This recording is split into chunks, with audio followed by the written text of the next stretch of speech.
Welcome, everybody.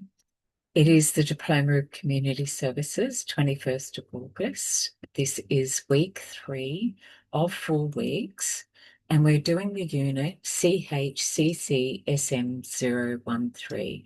This is just a brief overview of some of the content and some theory around that as well. Made some summary slides for you, but of course you have the full slide suite. And we're going to be doing a second recording, of course, our live classes. And our live classes will be unpacking what it is around facilitate and review case management. Next week will be our final week, and next week is fully booked with the assessments for skills, which is our role plays. So we will record that. You'll have that as a resource, or if you're already booked in and you're going to be doing this role play because you'd like to get it done in class with your peers, then you're very welcome to come along and watch as well. So let's just move our way through to our acknowledgement. So in the spirit of reconciliation, Hayter Institute of Education acknowledges the traditional custodians of country throughout Australia and their connections to land, sea and community. We recognise Aboriginal and Torres Strait Islander people as the first inhabitants of this nation and the traditional custodians of the land on which we work, live and study. We express our gratitude for the sharing of this land, our sorrow for the personal reason and spiritual and cultural costs of that sharing, and hope that we may move forward together in harmony and in the spirit of healing. We pay our respect to all First Nation people and acknowledge elders past, present and emerging. And I'd like to extend this acknowledgement out to all of our Hayter learners that are watching this recording, those who attend our classes. And I'm coming to you tonight from Tarrabalane, Wonderland. So I'm your trainer for the Diploma of Community Services on a Thursday evening. We're going to be working through some of the micro skills we really bring out in case management. One of the models is WAIT. Why am I talking? This is what the WAIT stands for. It's to let you know that when there are those silent gaps, silence is not empty. It is full of opportunity for reflection, for the client to process, for them to feel your energy in that space and know that it is safe to be able to connect and share often sometimes very traumatic experiences. So WAIT matters because it reduces the risk for the client in the engagement. It builds a reflective practice. It shifts the focus from the worker's voice to the client's story. And it encourages a client-led dialogue. So if we leave those gaps, just wait, and the clients had time to think about it and share. Create safety by pacing the conversation rather than question, answer, problem, solution, leave.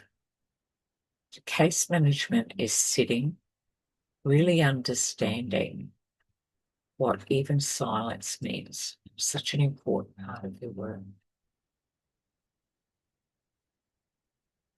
Question, why am I talking?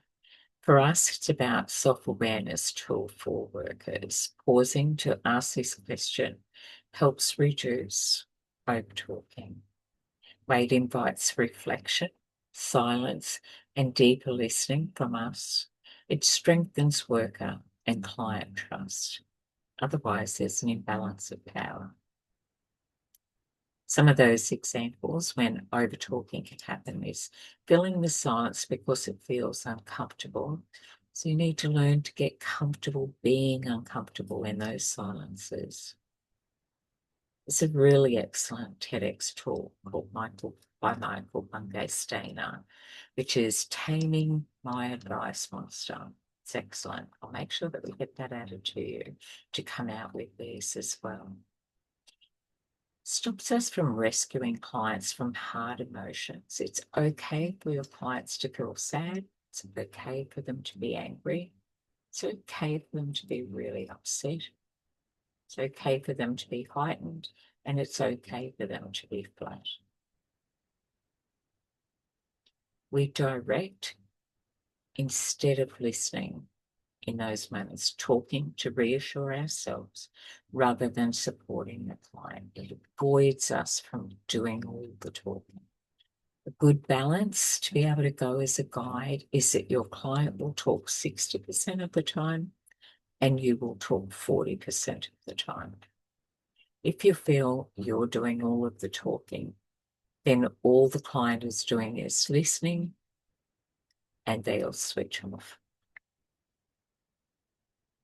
Sorry. So sector risks of talking too much. It disempowers the client by removing their voice. It misses those non-verbal cues, the deeper meaning, and what else. Reinforces power imbalance between the worker and the client, and it can escalate their stress or reduce their feelings of safety. Using weight to create space, step back and pause before speaking. Breathe and allow silence to work for you. Listen more deeply. Let the client set the pace of the conversation. And remember, sometimes silence is the most powerful intervention. When we're doing intake and assessment, or we're reading a bit of a scenario, some background notes around a client, we need to be able to do that before they arrive. An intake requires safety before the client can work with you. So weight helps ensure the clients are centered before they start planning the work you're going to do together. Workers must remain present and grounded in their own balance. And then weight prevents rushing into case notes or assessments before readiness. We talk about the change cycle, the stages of that in our live class recording as well. The reflection there for us as workers is weight aligns with community of practice circles principles of balance and reflection.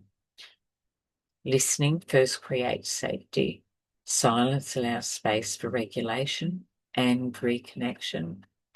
And weight supports both the client's well-being and the worker's self-awareness.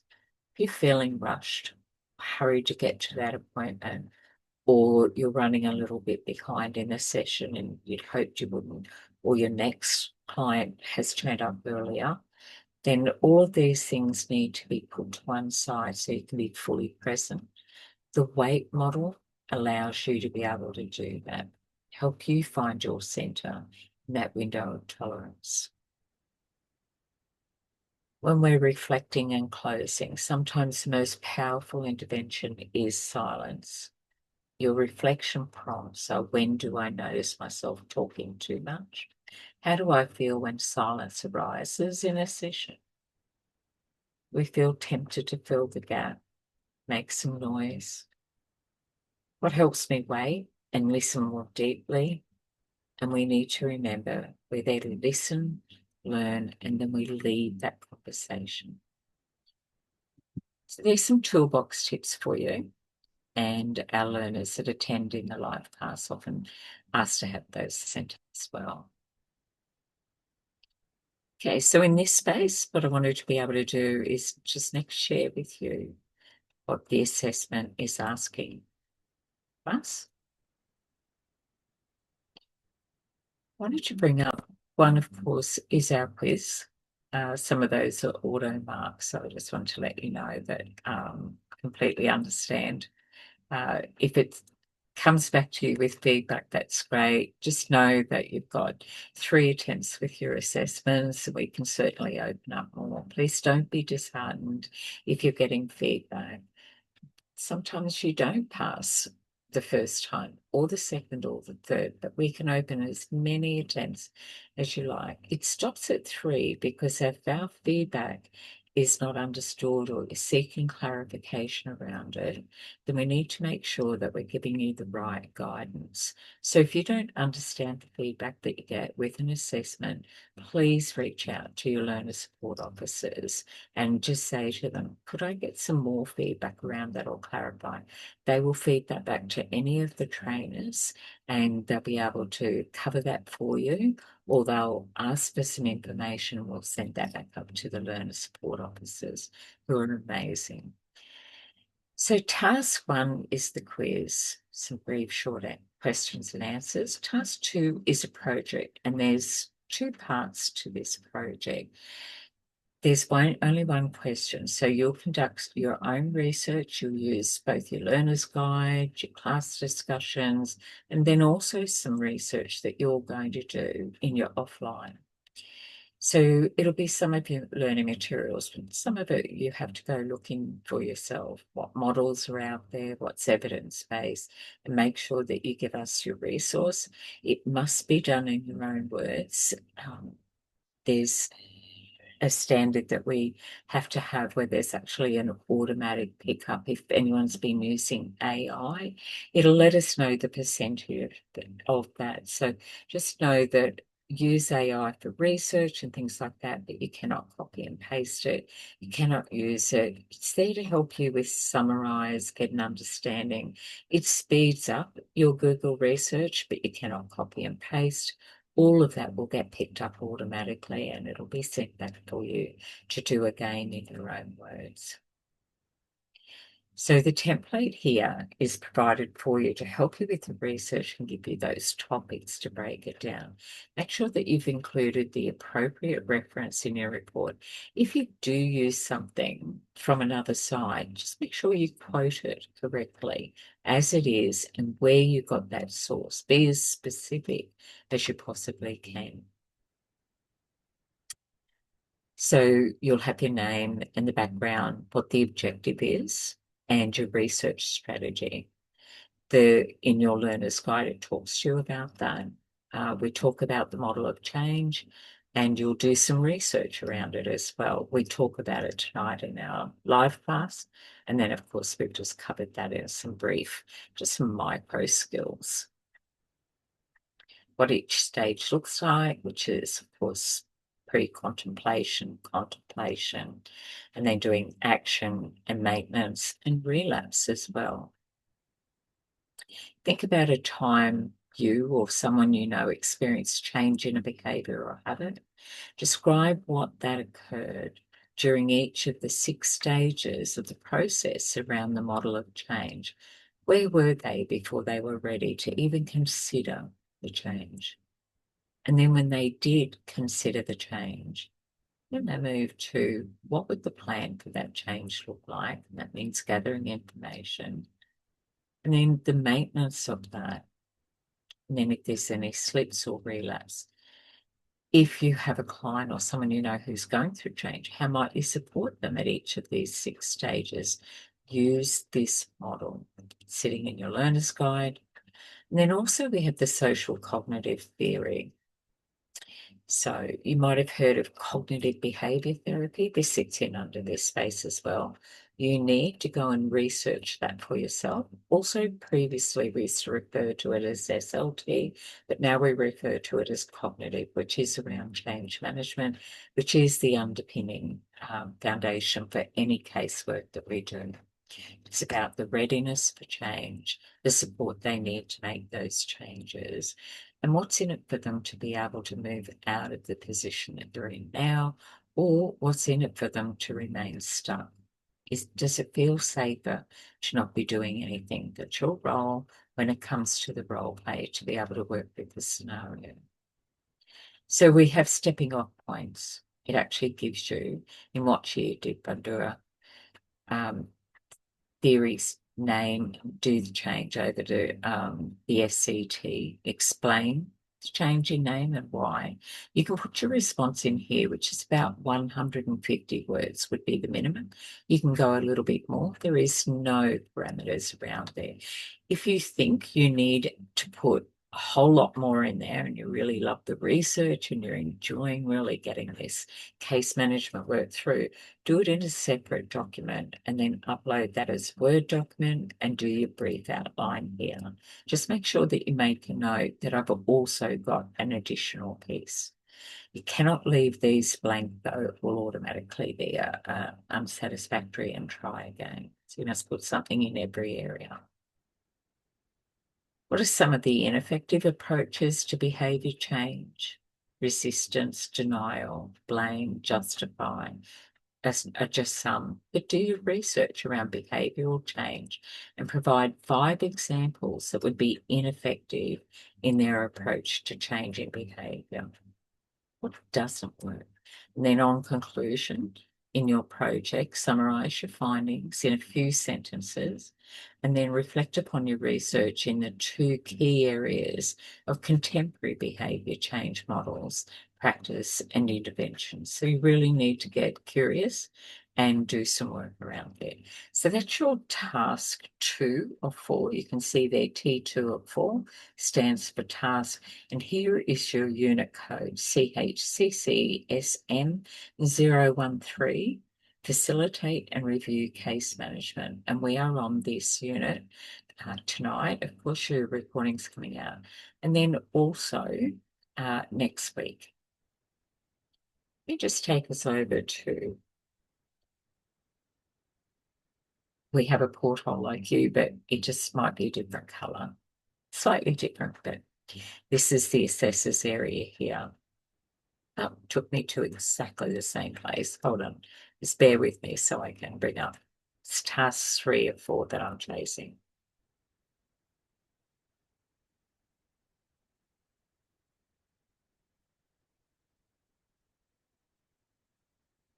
It is definitely not loving that.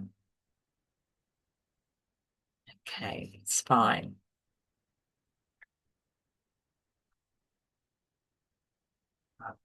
One letter wrong. There we go. CHCCS.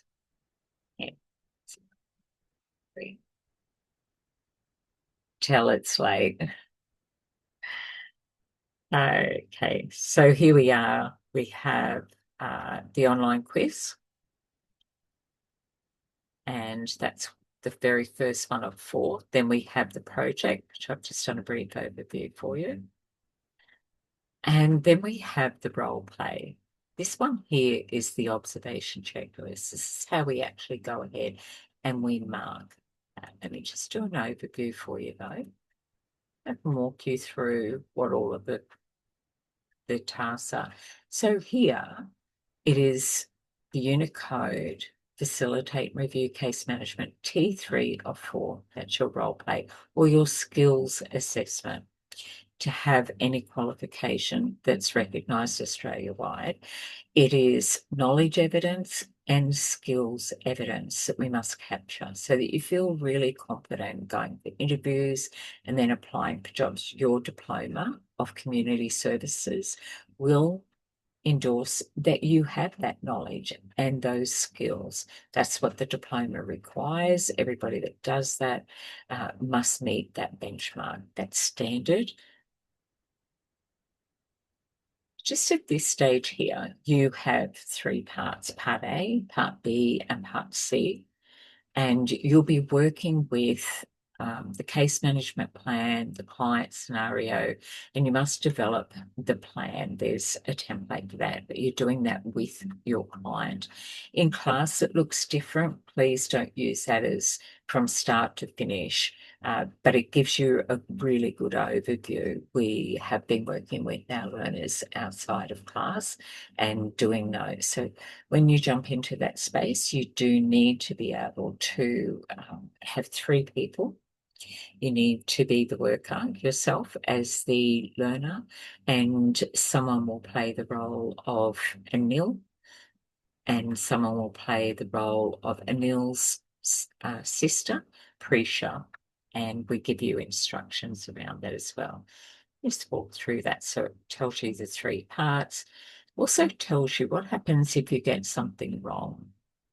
So it's on the assessor to give you the feedback of what the gaps are and to guide you and to give you the feedback on what you did well. Just know that when you submit a role play and if there is written, the written cannot be marked until the role play has passed. So you can see here with this one, there are 11 parts to this assessment. This is where you really need to be working on. Part A, the role play, case management, and then, of course, the next role play that sits around there, part C. So you'll need to have information and approach, case management plan, and case management meeting.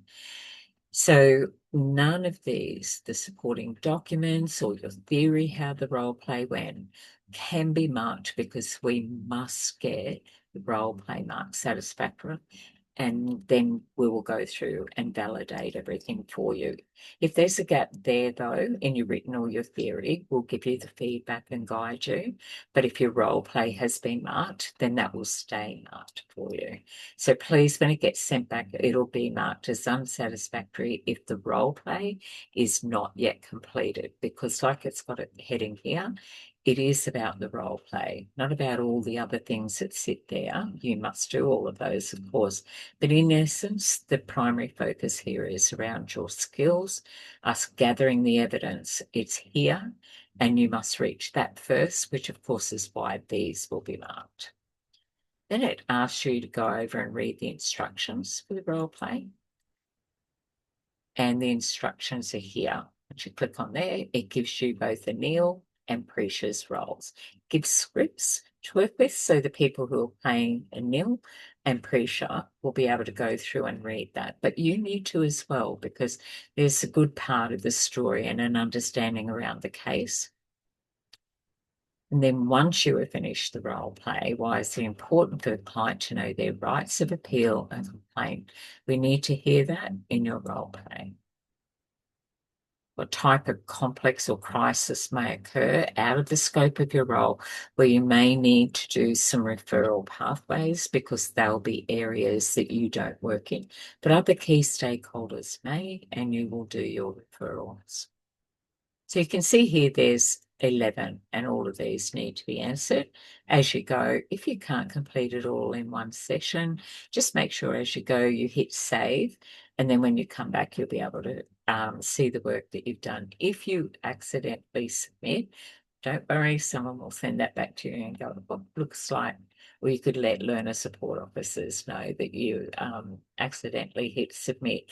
But regardless, you have those extras. So if you've done 3, you've used up those attempts, and there's just one more step with some feedback, then you can talk to the learner support officers and they will ask to have more attempts open up for you.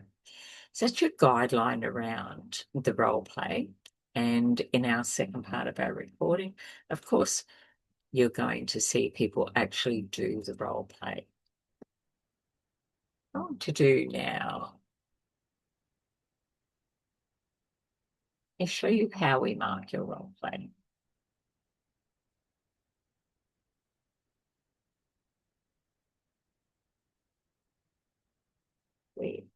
Yeah.